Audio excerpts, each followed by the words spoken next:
Welcome, everyone. We're very excited for today's conversation about leading product teams, and we can't wait to jump in. But first, I want to introduce the participants.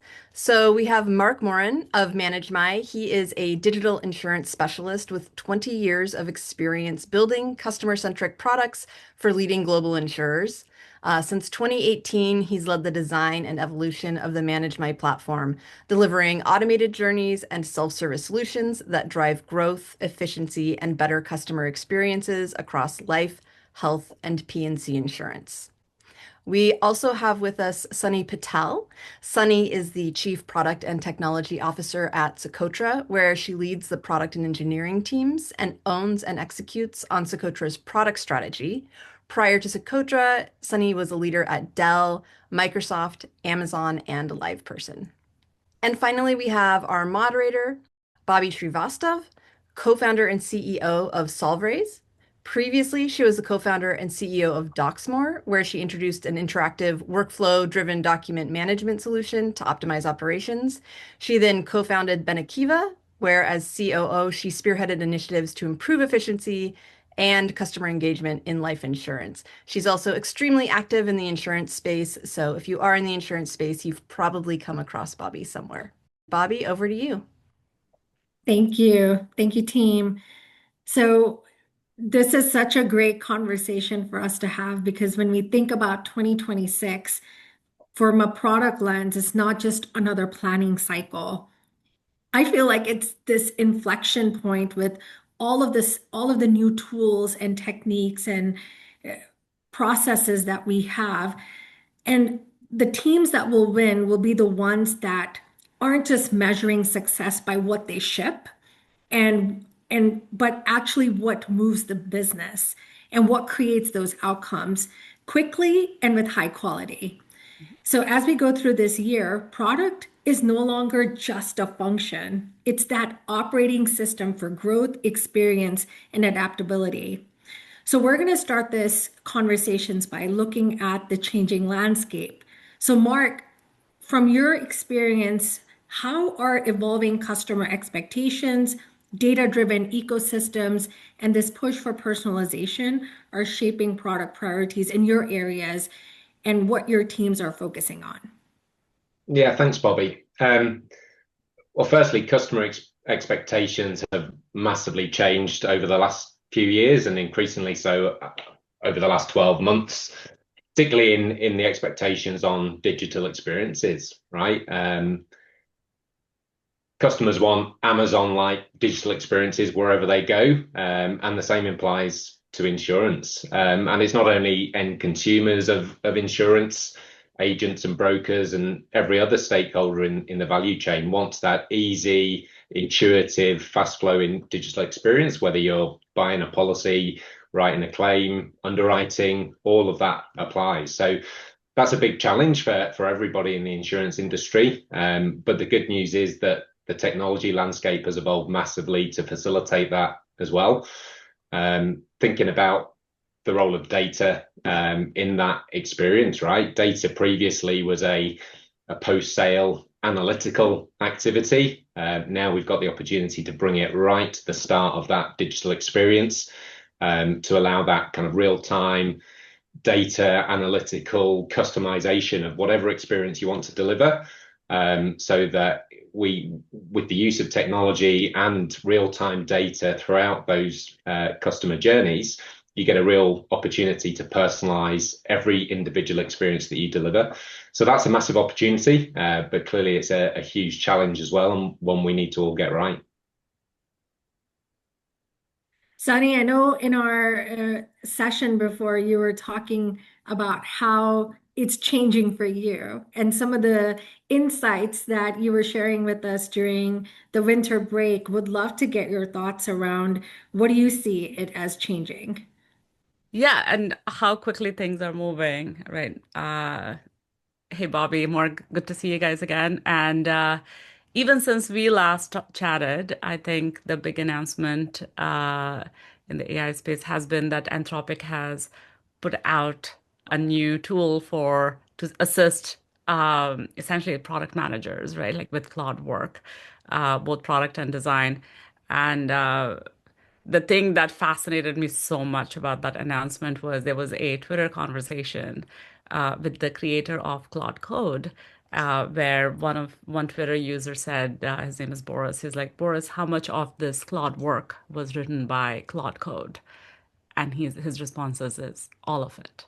Apparently, Claude Code wrote Claude work in a week and a half, and now it's been put out to the world. I mean, I don't think it's generally available. It's available for all the, I believe, the Claude Max subscribers.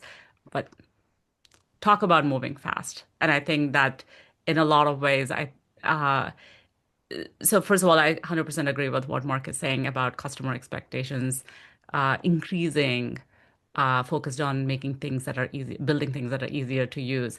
But even if, let's say, the customer expectations are stay the same, I think as development teams, our expectations or the expectations coming towards us in terms of how fast we build software that meets those expectations is changing.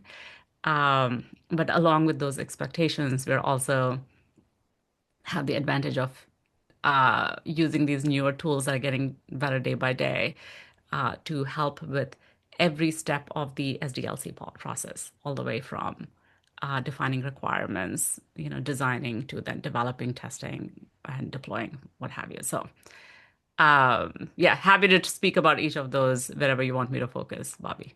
Yeah, no, I agree with you. I know we're just setting the stage up with the changing landscape, and we're now starting to see the pendulum, right? Like we talked a lot about this pendulum swinging, and it will be very interesting this year to see how far it swings, and then what's that grounding, that centering point for product teams.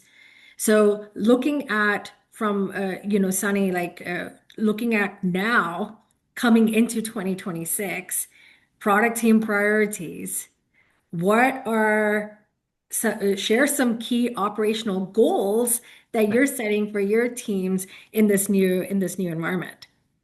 I think definitely faster iterations, much tighter feedback loops.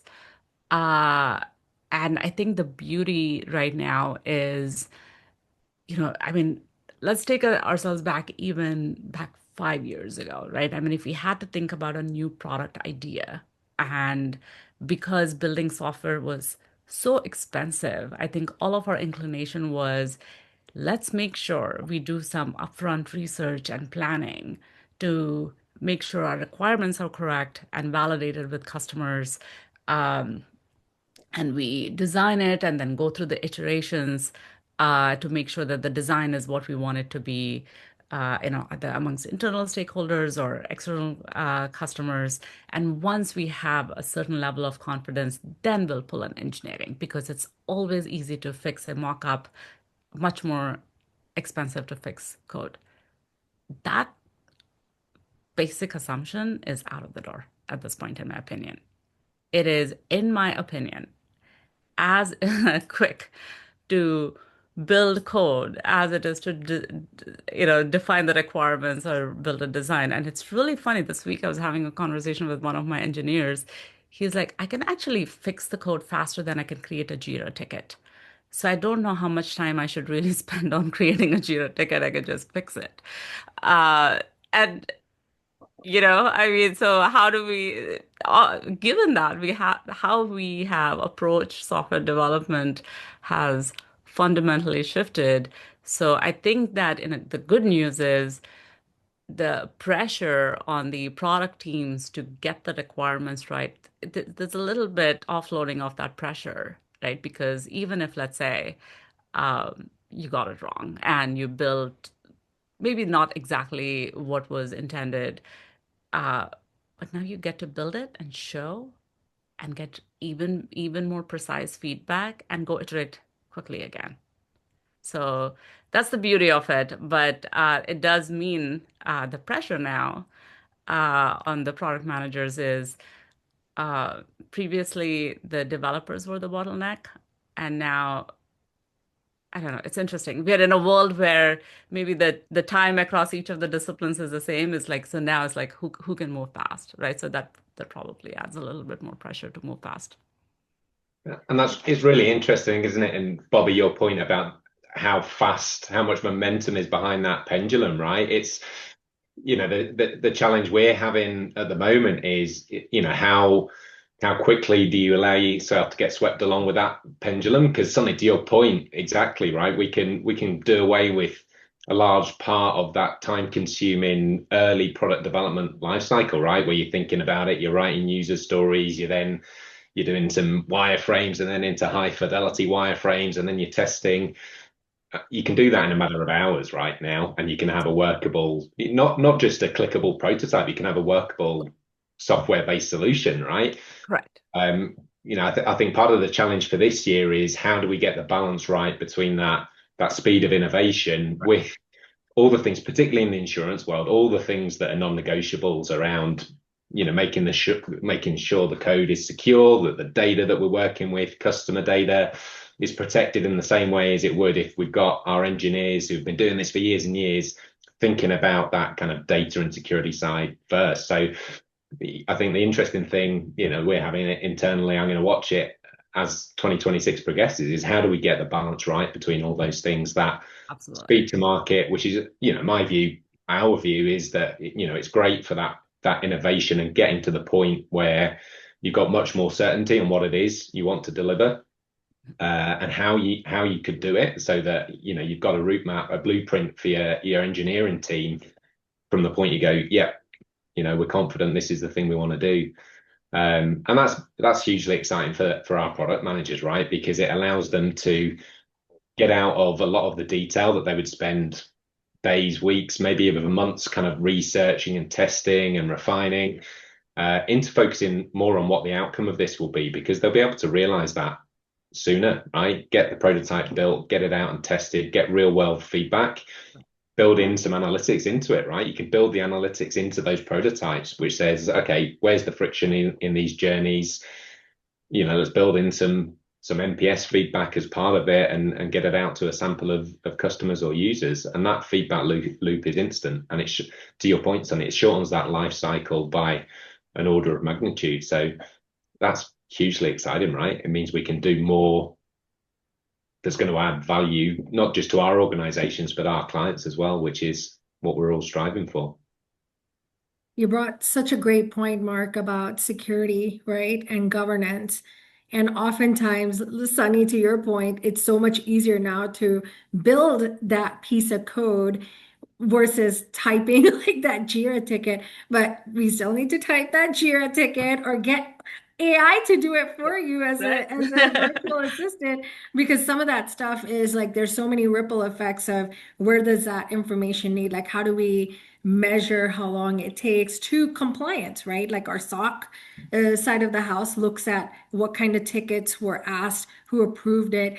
There's going to be, like when we think about the pendulum, right? Like now everything is faster, but the key is will governance, where are they at?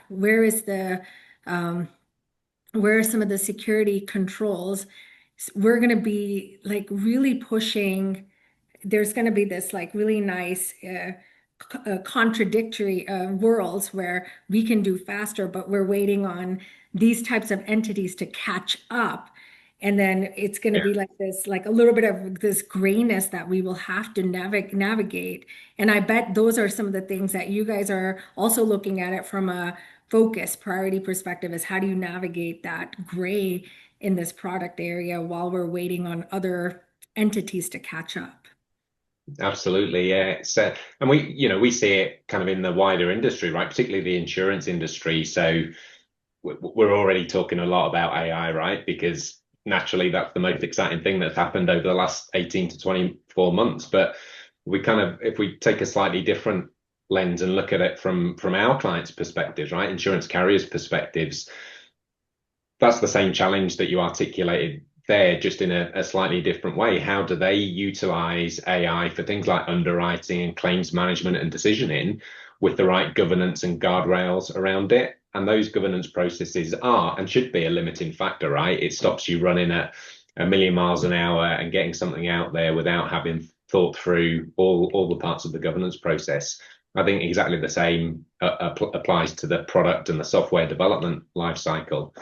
And a big part of it for us is about using the right tools, the right processes, whether they're AI or otherwise, in the right way. We've got a strong view. Our view is we'll use AI for the right purposes. We won't use AI for everything because you quickly run faster than that pendulum is swinging if we draw back to that. So it's tricky, right? And there's huge advantage in being early to adopt it because there's massive operational and efficiency and commercial gains from doing that. But that's not at the cost of having the right governance and controls and guardrails in place to make sure that whatever you're putting out there is as secure and as robust as we need it to be. Yeah. So moving on to what high-performing product teams are going to start to do differently. When I was managing a team, this is back in 2009 when I was in corporate, when Agile first came to fruition, right? Like it had been around for just like a handful of years. People were starting to experiment with agile frameworks like Kanban, with Scrum. Now think about like now where we're at, right? Even before the AI movement, we were going from having these Scrum teams to scaled agile with all of these different ceremonies. Honestly, I can talk, I have a different point of view when it comes to some of those ceremonies. But how are you, Sunny, you started talking a little bit about teams, like building those agile operating models. Like, what are your thoughts around building those agile operating models? Like, how are you starting to use some of the product discipline to drive some of these outcomes and making sure your teams are high performing? Yeah, and I think that I mean, similar to that now, the discussion amongst the development teams, and I put everybody, all the disciplines in that, is what their development stack looks like. And the thing is that this is evolving. So, there's, in Reddit forums, for example, or other discussion forums, there's exchange of ideas of here's how I approach development. And I do, by the way, want to build on what Mark you were saying about there is difference between how us on, let's say, Socotra is a vendor for insurance carriers, we approach development within Socotra, building these platform capabilities, and also a carrier perspective of, the customers who are utilizing the features that we are building. And obviously, I mean, I do want to emphasize that security is huge, auditability is huge, making sure that we are doing things, in compliance, like all of that. Absolutely, right? Like, I mean, I do want to stress that and highlight that us moving fast, utilizing AI tools in no way compromises any of those standards. Um, but I think that in terms of how do we utilize, the current revolution, uh, there's a lot of discussion right now. I mean, I see this on LinkedIn, by the way, I see this on Reddit, where folks say, hey guys, this is how I've set up my development stack. Even, some of these, developers within the AI companies is, oh, I use this tool to do write my PRD. I use this tool to design it, and I use this tool to code it. And within the coding tools, I'm like, I have one agent to do my planning. I have one agent to kind of do the code, and I have this other agent that to do the testing. And everybody is exchanging best practices. So that is, again, still very much evolving. Uh, so that's one aspect of like, what is this tool set that you have one amongst everything that's available to you? And to be honest, it's very overwhelming to keep up with every new tool that is coming up on a daily basis, it feels like.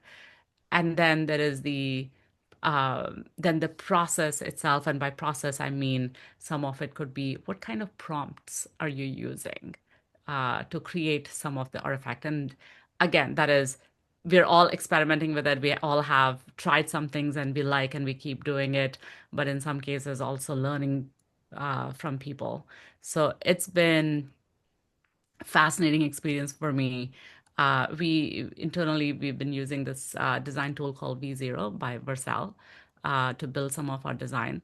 and we have a few of us that use the tool.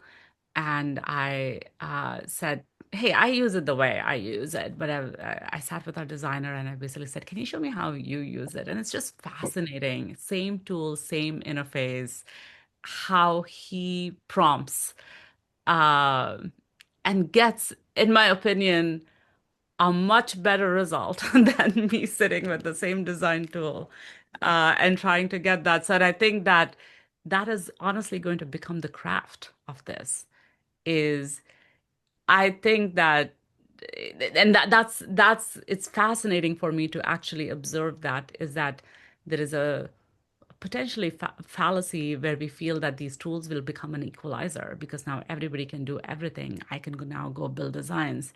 But actually, that's not true. The true designers who have that design aesthetic, who've been trained to do this using the exact same tool, can probably obtain a much better result because they know how to prompt that tool appropriately and provided the right input and right context to get that.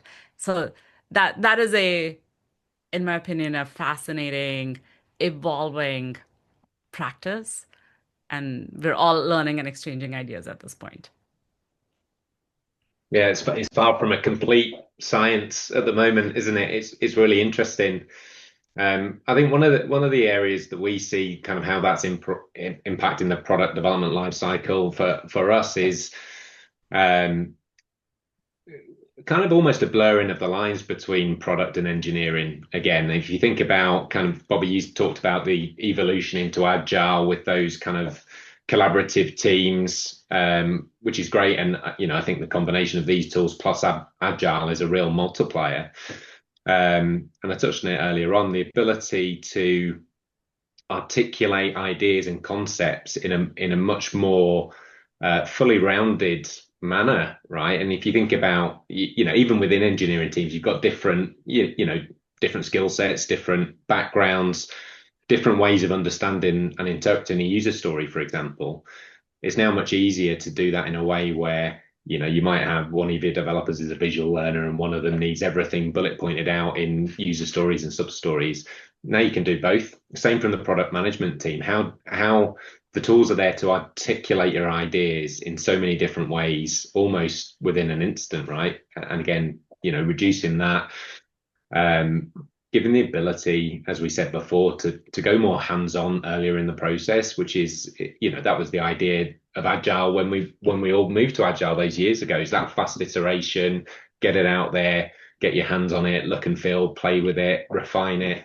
I think it's another accelerator for that agile process. I don't think we're in a world where we're going to replace that because we've proven the benefits of a lot of those framework principles.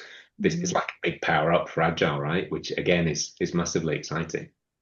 I think it's like the team makeup, right? So we're seeing on our side, our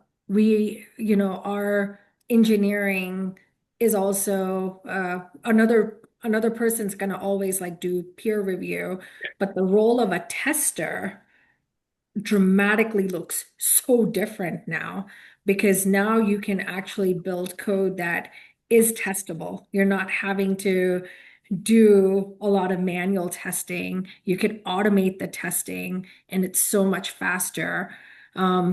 What you pointed out is very interesting because it's about 7 years ago. I went to this futurist conversation. This futurist in 2019 was talking about in the next 10 years, 80% of our jobs is going to be coding or some form of you're using technology. And then the rest of it is experience, right? Like you need just everything else is going to be automated.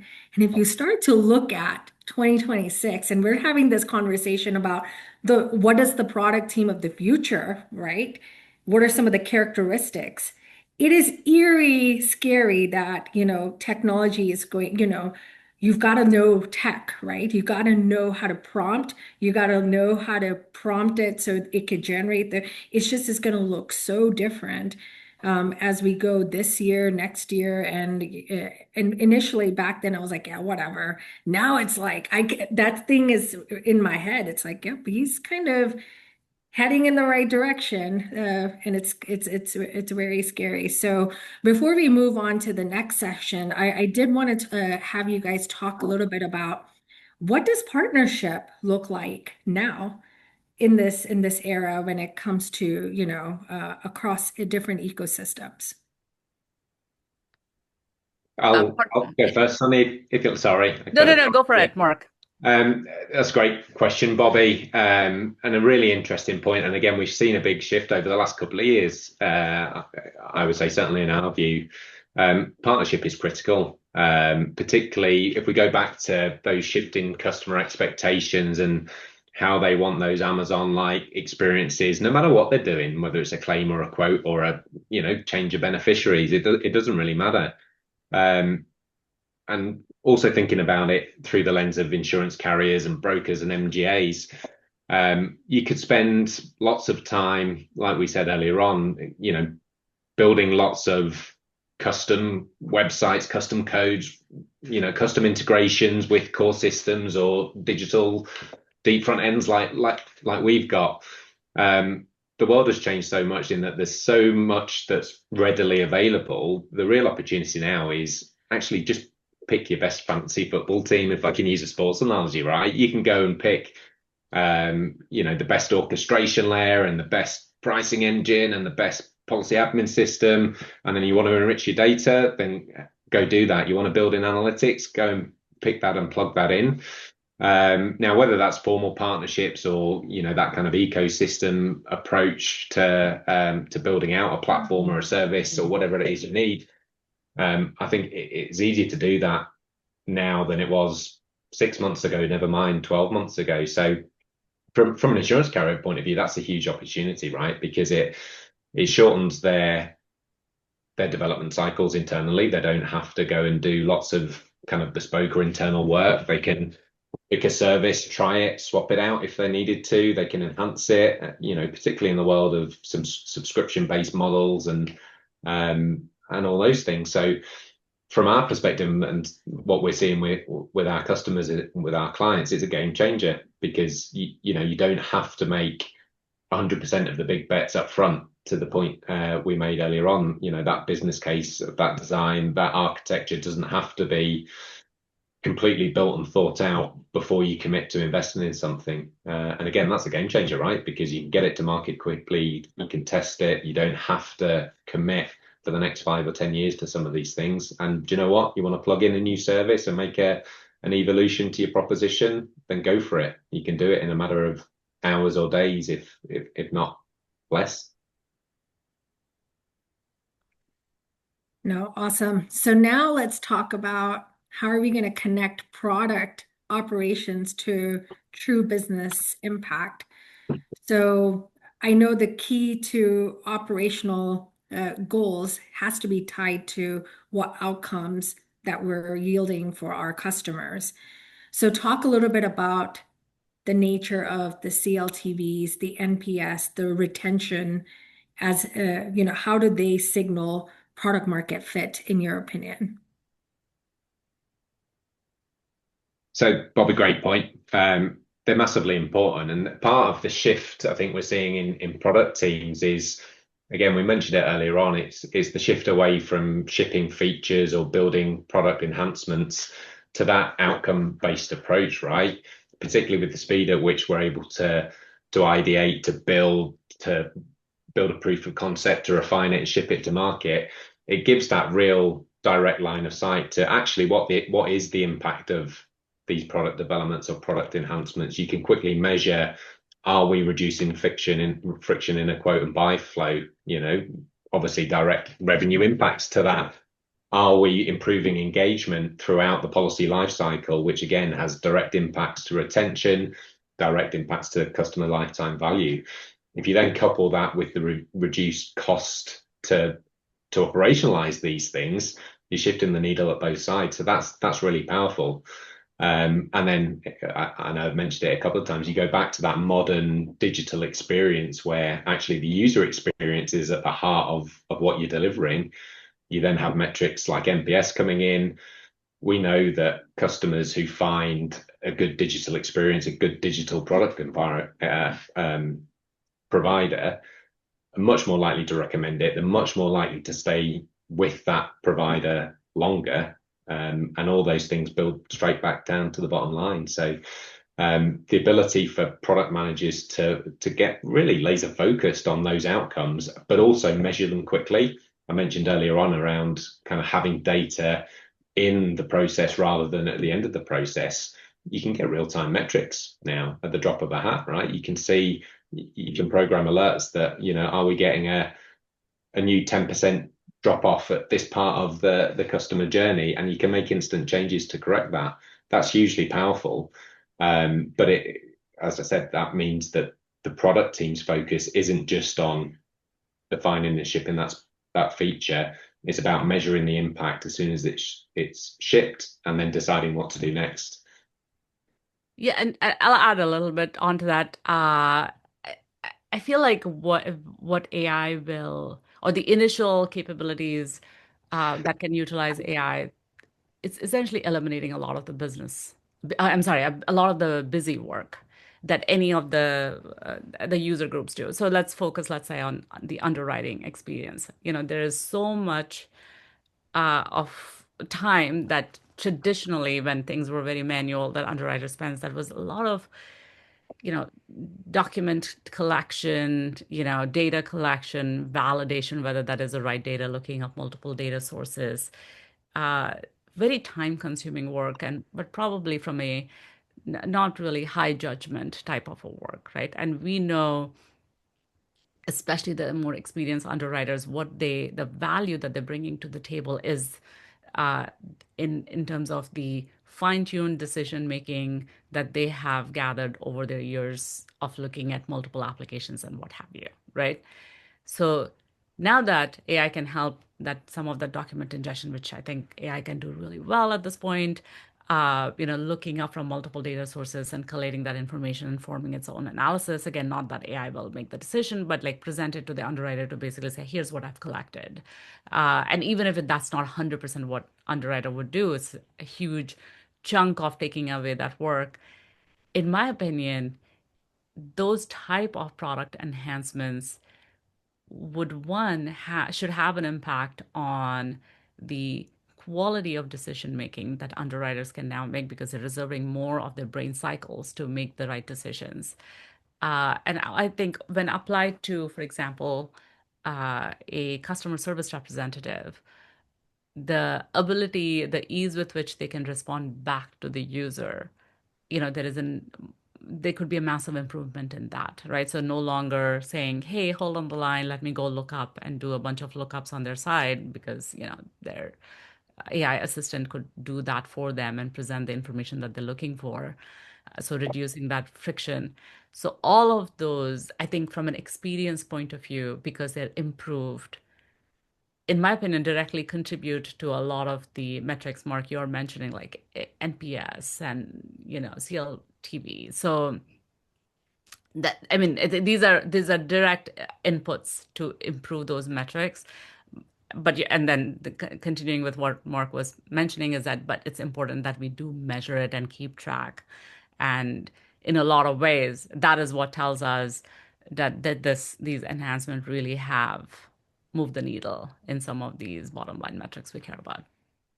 Yeah, and I would say enhancements or partnerships, right? So some of the like how you would partner up to do that. Like for example, if you're a customer experience organization, that some of the stuff that happens is more on like that back office layer. So how can you like really, partner up or improve those processes and really truly orchestrate these fragmented pieces of work that Right. happens in the organization so that to your point, it is so true because what we are finding when we started our new journey with my new company is 70% of this back office work is highly manual. Yes. Work is stuck in emails, spreadsheets, in handoffs. And when you think about the link between operational agility and the cost to serve, this is such a great opportunity that when systems come together, the cost we're not only doing the right thing, Yeah. Yeah. getting the ability to get the job done, right? Yeah. That's a huge piece, but it's this cost to serve from a customer point of view. There's so many good ripple effects. We On the life and annuity side of the house, last year, Limra had a statistic that said average time to issue is 50 some days for life insurance. And Oh, it's wow. like, what? And annuities even worse. And it's like, it does now. I think we'll start to, that's the type of stuff that it's exciting that I like to see this year. It's like, how do we shrink that? How do we go from 50 and not just say 40? Let's go to like 20 or 10, Yeah, something dramatic. something dramatic. So to really showcase that these things can be possible. And also adding to the other aspects that we talked about, the auditability aspect of it. And again, so these are some of the problems I think AI is particularly suited for, because as we know, very good with language and summarization and notes. So again, I'm focusing on underwriting, but like applies to other personas. There's a need for a lot of note taking throughout this process, right? I mean, through the process of underwriting an application. So it's um, to say, why did I make this note? What was this action that I took? Let me keep noting that. And these are some of the things where, as humans, if we get busy or distracted, maybe once in a while we'll forget to do something. There's this room for user error, and machines are very good at not making those type of mistakes. So always adding the appropriate context to say, on this day, this action was taken, here's why.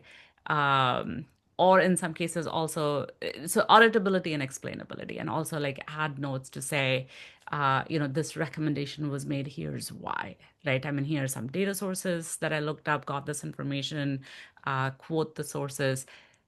And when we think from an auditability perspective, 2 years later, why were some of these decisions made? Having all of these recorded, with the necessary detail, I think obviously enormously helpful. So I think it does help in these perhaps non-functional but very important necessary requirements for carriers as well.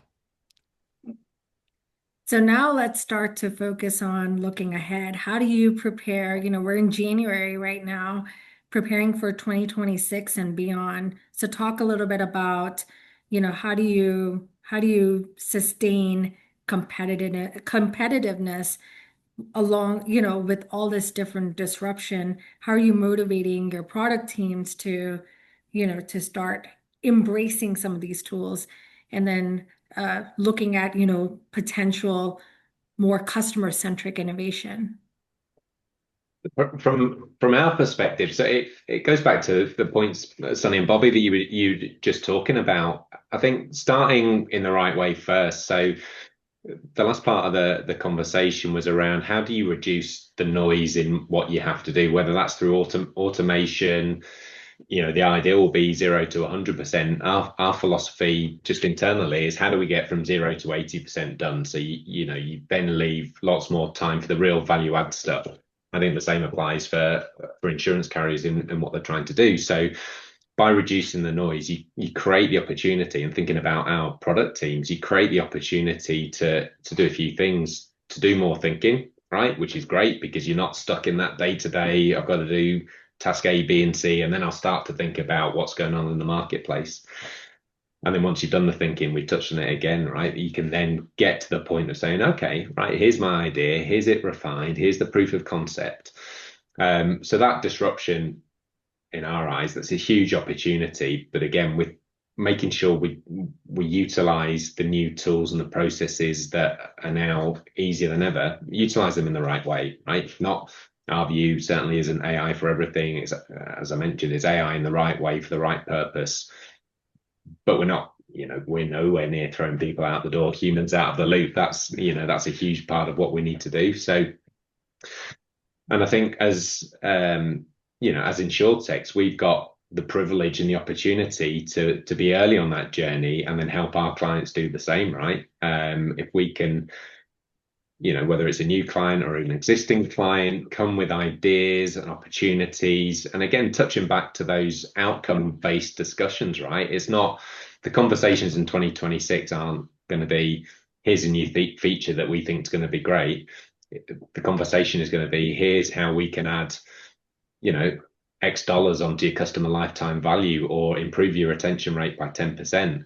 And it's not going to be theory anymore based on a whole load of assumptions. It's going to be, this is how we can do it. You can get your hands on it. You can look, you can feel, you can play. Go and test it with your customers or your agents or whoever you need to. So that disruption is a huge opportunity for us, I think. I think we need to be there ahead of our clients and our customers, but we've got the tools available now to prove that value instantly, which is, we've never been in this position before, frankly. So that's huge. Yeah. To me personally, by the way, as a technologist, and having been in the tech industry, I'm gonna date myself for over 20 years. There's never been a more exciting time, in my opinion, right? And uh, it's it's it's fun. Like I think that it's just made work a lot of fun, uh, with a layer of anxiety added in because I think all of us are feeling tremendous amounts of FOMO because just to keep up with all the innovation that is happening, right? So I think that is an opinion from like personally, being in the tech industry, being a builder. I think in terms of how motivating our teams, uh, like I said, I think a lot of the folks on within my organization feel the same way, right? I mean, if anything, we all have a enthusiast group where we're sharing ideas. It's like, oh, did you try this? Did you try that? This is how it works, and it's just tremendous fun. But in terms of translating that to value to our customer, to the insurance carriers, is I think in this world, we're all looking at this problem to say, how do we utilize AI to build ultimately the value to the either the end consumers or to the other personas that interact with our systems and the products that we are building? I think we don't know, right? Like, I mean, in a lot of ways, like I think some, like I said, like document ingestion, I think, summarization, like some problems have been proven at this point. I think we know that this is something that it's good at. But in some cases, for example, especially when it comes to these more, again, higher value decision making stuff and what should that look like, we don't know what the right experience should be, what the right points of bringing in the human into the loop is. We can make guesses, and the mode in which we're operating on is iterate quickly, build something, let's show it to our customers. We will not be 100% right, but we will be right enough that it will encourage a conversation to say, hey, here's the experience you built, here's how our operations are set up internally, and these will vary from carrier to carrier. And in order for us to utilize the capabilities, the agentic workflows that you guys are building, here's what would need to be tweaked. And to me, that is a tremendous win. And again, because of all the things that we talked about, like the how quickly we can iterate on that, we don't have to go with concepts. We can actually go with something that is working to have these conversations and there is such incredible power in that. And this is a gold mine for product managers, right? I mean, like what can be more valuable than showing a concept, like a working concept and get real feedback to say, hey, that probably 70% of what we need, but here's a 30% that needs to change in order for it to be useful for our workflows. Uh, that has changed, right? I think to me, and that is, Bobbie, to question about, how to motivate, that is a motivating part. Mhm. Right. And then be able to ship it. Like, and then once we tweak it, and then we go tell our customers that, hey, this is not a mock-up, right? I mean, this is something you can actually use and then give even further feedback again with the metrics and see how much value is this adding. I think that process has transformed. and it will continue to do so as we move forward. And I think we're coming close. Like what's interesting is all of these things are really, we're doing the right thing, but it's making it faster for us to Correct. get to the customer. There's no longer these shields Yep. where it used to be that, hey, I'm gonna go get requirements and then I'm gonna let the engineers, I mean, some of the stuff that Agile promised was Yeah. getting rid of those barriers, but we still see those barriers.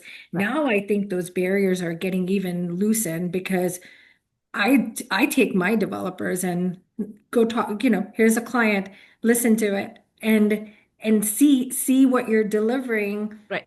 the impact, and they can share with you the tweaks, but it's just happening at such a rapid pace that it's going to be exciting that we're going to be actually solving real problems for customers in this new in this new era, because there's no that those silos are we're really eliminating or loosening the silo effect. Oh, 100%. And I think that there is so much power in showing, like, as opposed to showing a PRD or like, which were some of the artifacts we used, right? Like, we had a Yeah. requirements document iterated, we had, low fidelity mockups iterated, high fidelity mockups iterated. And I think now having this opportunity to actually build something working and then show the quality of feedback improves, I think, exponentially, which I think further, it's all just a virtuous cycle, right? Like, and that improves that or tightens up the feedback loop even further. Because I think sure and I have as a product manager like learned this so many times is the way if the three of us could be looking at the exact same picture and we'll all have very different interpretations of what is it that is doing under, and that was in the past, right? Even when we were like very structured and set up that way, um, that was a fallacy with that we were thinking that, oh, look, I'm showing you something visual and getting your feedback. And we had so many sessions where we would observe them and those feedback sessions and be like, I think this is what they said. This was the feedback, and the interpretation on that was like so different. And now I think that error reduces so much when it's actually something working, something that they can go, that's tangible, and they can click and then see what the output is. So I think the quality of the artifacts that we use for this process has also tremendously improved. There's a really interesting thought that's just come to me in that, just thinking about that process and the collaboration and going back to the principles of Agile and that collaborative approach to building and shipping product, right? And we've talked about how far we've come in the tools that are available. And I think most people's experience of using, whether it's Chat GPT or Claude or anything, it's very much an individual thing, right? You have your own account. I know some of these tools allow shared chats and things like that. How do we get the best of Agile in terms of that collaboration and turn it into collaborative prompting and iteration, utilizing AI? Because to your point, Sonny, we all see and interpret things differently. Perhaps that's the big shift we'll see in 2026, right? The evolution of these tools into something that stops it being not that they're standalone, right? But you get the idea, something that I'm going to go off and do this, and then I'm going to feed my impact back in to somebody else. That becomes a work platform, right? Whether it's coding, whether it's testing, whether it's anything you can think of. That's a pretty exciting thought, right? And I'm sure it's probably only 2 or 3 weeks away, given the speed of change. But again, that might mark a pretty big shift in how we think about this. No, and then this reminds me of this situation I forgot until like we were talking right now. This is not a Socotra, it was one of the prior companies. There was um, this this one leader who wanted to build this app idea, okay, and then he was like very passionate about it, and like it's like let's go build this app, and I'm talking over 5 years ago. So, and building an app was incredibly expensive, as you guys know, back then, right? And the rest of us didn't think that was such a good idea. So we finally, nudged them to say, can we just do some user interviews to validate whether this is something that the customers will actually like? Do they want this? Like, what is it really doing? So, and we recruited some folks to provide their input and came up with like a clickable prototype of this app. And, we were all sitting behind the screen watching these interviews. This is pre-pandemic where people were all together, so, and it was so funny. And we recorded all of that. And the set of us, other than the leader, like we all were watching and we heard everybody's like, I'm confused. What is this app? When am I going to use it? And we were like, oh, thank God we did this user interviews. Now we can put this idea to rest. And we come back and are debriefing from these. And this leader was, wow, did you guys see it? They really want this app. And I'm like, were we all in the same room or what? And then proceeds to build this app that unfortunately did not work. And it's never a good form to say, I told you so, right? Like, I mean, so, but I feel that and technology resources are always so incredibly valuable.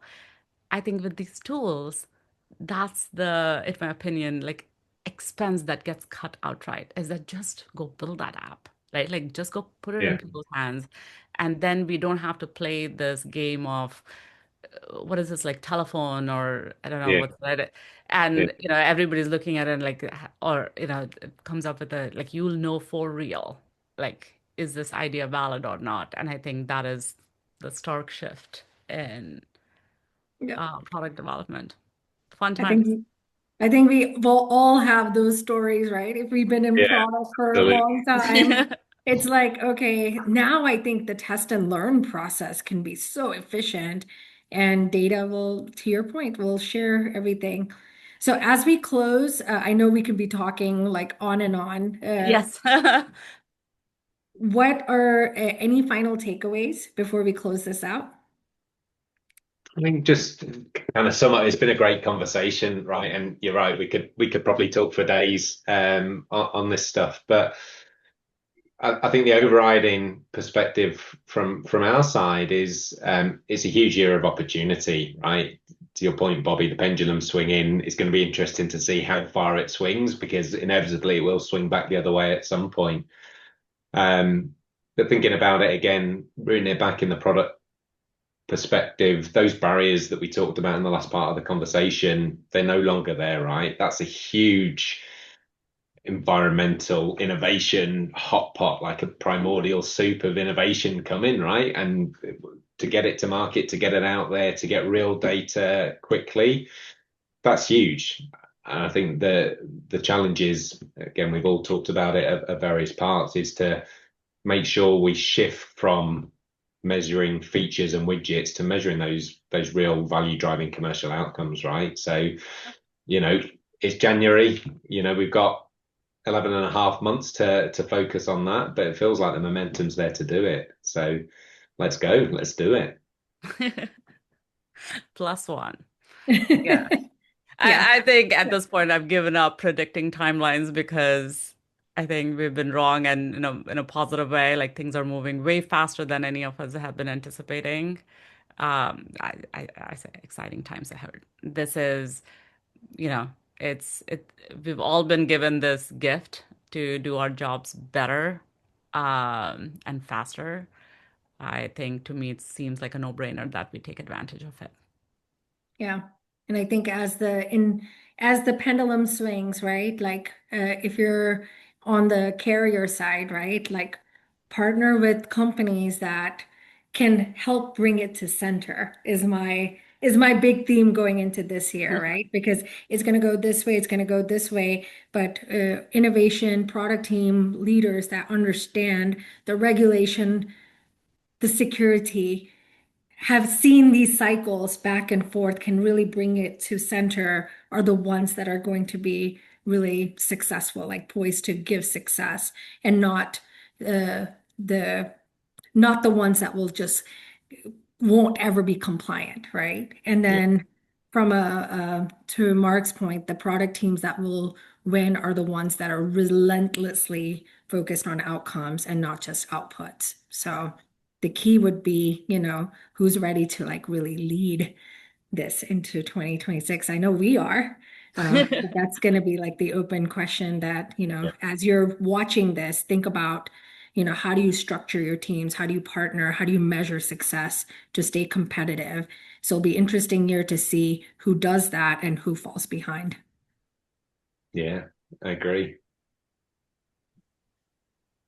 Thank you all so much, Mark and Sunny. I really want to thank you for sharing your insights. You both clearly have a lot of passion on this topic, and I think your teams are very lucky to have you. Bobbie, so much appreciation for very adeptly guiding this conversation. And I think just for everyone who's been watching, thank you so much for watching, and we'll see you next time.